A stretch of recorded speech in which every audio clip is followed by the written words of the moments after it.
Well, hey again, everyone. This is Bob from Hot Rock Central, and in today's video, I'm going to be reviewing batteries that I got from a company called Apexium.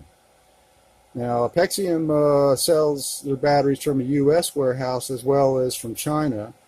Unfortunately, they go through their batteries pretty quick in the U.S. warehouse, so they don't always have them in stock. So, just so happens when I needed some batteries, they didn't have any in the U.S. warehouse, and I was forced to order them from China. And one thing that torqued me off from the very beginning here is how long it took them to get the batteries to me. Their ad says they'll get to you within 30 to 45 days. It took 2 days short of 60 days to finally get here.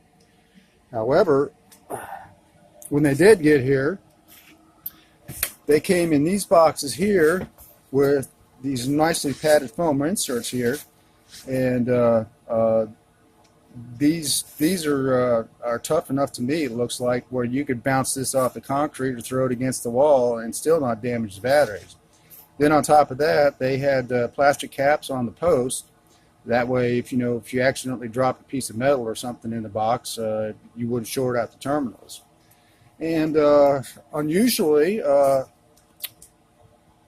these boxes came in without a ding in it, because usually when you get something from all the way from China, the box will be tore up or heavily damaged or something like that. But it all came in pristine. So I was real happy about that. And once I got the batteries out, the batteries look gorgeous, no bulges in it. They claim these to be A+ batteries. They look like A+ batteries. So so far I'm happy about that. And then once I got them in the box here and hooked up my BMS to look at my Bluetooth on the balance, right out of the box there was only a 0.003 difference in the balance on them. So that was good also. I like that. So what I did is I hooked it right up to my solar system rather than bench charge it like a lot of people might do, which takes forever to do. This way I could charge up my bank real quick, and I keep my bank's charged at 3.45 volts at full charge. So once these got up to 3.45 volts, what I noticed was the balance just started going wildly out of whack. And as you seasoned lithium owners know, there's a sweet spot at the bottom at the top of the charging cycle. And down at the bottom at a certain voltage, the voltage will drop rapidly, and the same thing on the top. When you get to the top, it'll increase rapidly.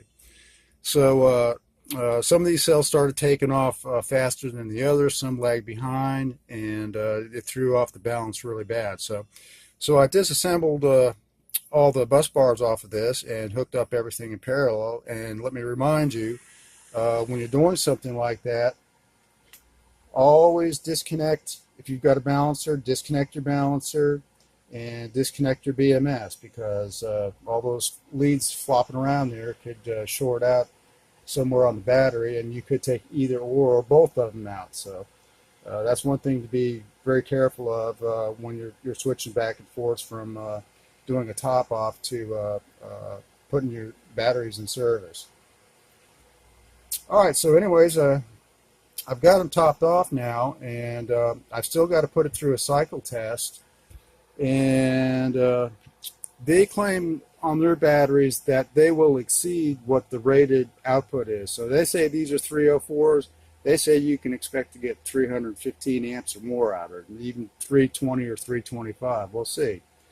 But now when I do a discharge on this thing, this is my amp hour meter here. And I've got this thing set here way above what the actual capacity of this bank is here. That way, when the BMS, it kills the battery supply, whatever the difference is from the actual amp hour usage, I'll deduct off of that, and that'll tell me exactly how many amp hours it has put out. Now I do set my BMS where it shuts off at about 10, 12, 13% or something like that. So I absolutely do not take my batteries all the way down to nothing. And if anybody else is doing that, that's a bad idea. That's a good way to ruin your lithium batteries. So we're going to have to take that into account too, that it's going to cut out with 10% capacity left. Now, the other thing is too is 3.45 volts is what I normally keep that at, and that's actually about 99%, 99.5% fully charged. So even though the difference from 3.45 to 3.65 seems like a lot, that's really only about 0.5% difference between fully charged and not fully charged. So might make you aware of that if you weren't. So the next thing we got to do now is the capacity test, and that'll be coming up next. And then after that, we're going to do the recharge test. And what I'm really concerned with is to find out how well these batteries will balance on discharge and recharge, because that's going to make or break the review on this, how well they do that. So hopefully that turns out good, and I can give a good recommendation for this company. So stay tuned. We'll be up with that next. Okay, it's about halfway through the capacity cycle right now, and it's balancing out quite nice on the way down. As you can see here, we've only got about a 0.005 deviance in the balance setting, so far it's looking good. We'll see you on the next segment with the final results. Well, okay, y'all, we're just about at the end of the discharge cycle here, and the balance is looking terrific near the end here. We don't have any rogue cells that are running lower than the others that would cause the BMS to shut down early, and it looks like about a 0.003 difference between the cells here. So everything's looking good so far on the discharge, and we'll find out here just shortly exactly what the capacity is on these batteries. So stay tuned. Alright, so here's the meter reading here, and according to this I got 8 kilowatts out of it, and shut down at 25.3, so theoretically I still have around 10% charge left in it. So 8 kilowatts comes out to about 307 amp hours. So it looks like this bank went over its rated capacity plus some, because there's still some reserve left in it. So that looks good. Now we're going to do the recharge on it and see how that works out, and we'll be back for that in a little bit. Well, gang, this is a real surprise to me. Hooked it back up to the charger, and this battery bank is calling for 125 amps to start charging. And the BMS is only rated for 100 amps, so it shut down pretty quick.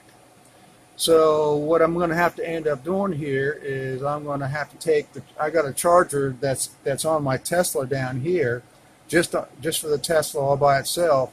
I'm going to have to wait for the Tesla to charge up, and then disconnect the charger from the Tesla and hook it up to this. And those chargers up there, I can limit the amperage output on them.